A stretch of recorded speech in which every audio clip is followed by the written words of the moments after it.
So, okay, we look at the setup. Generally speaking, down the line, looking in a good position. Just from front on, we talk about the ball position was creeping forward, so just be mindful of that. That's quite common. If the ball is going over this way, people think the ball gets further left in their stand a little bit later around the corner, but you're kind of adding another fault there to the setup, okay? So the issue you had with the swing, going back a little bit now with the wrist, whipping that club a bit too far inside.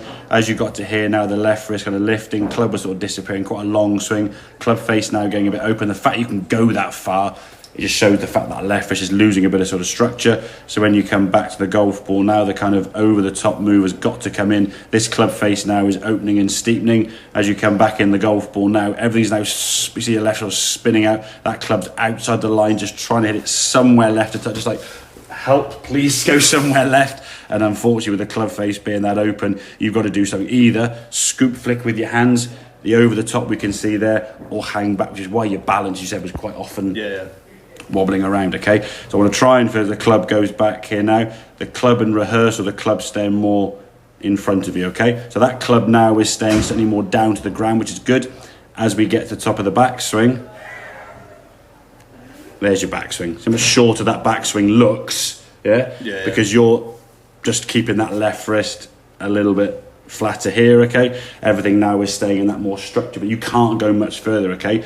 So because of that then, now when you come back to the golf ball, as you come back to the golf ball, now the club can come down on a better path. You're not fighting the ball going right.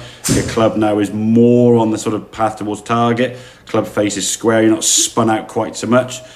You could turn through with a bit more balance. Fell back a little, and this is still going to come in occasionally because you still think you've got to try to hit it left. I think static changes, I like that.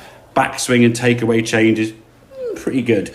Instinct changes, which is obviously you thinking, I don't want to go right. I can take a little bit of getting used to. You've got to see a few drives, obviously hitting a few shots more where the ball just goes a bit this way. Not viciously hooking, but just staying left and going that way. For you to think, okay, I don't actually need to try to stop it going right now. But again, even though you had a couple of dodgy ones there, you just saw the ones that you hit, even though that last one wasn't great, it's still 200 yards in play.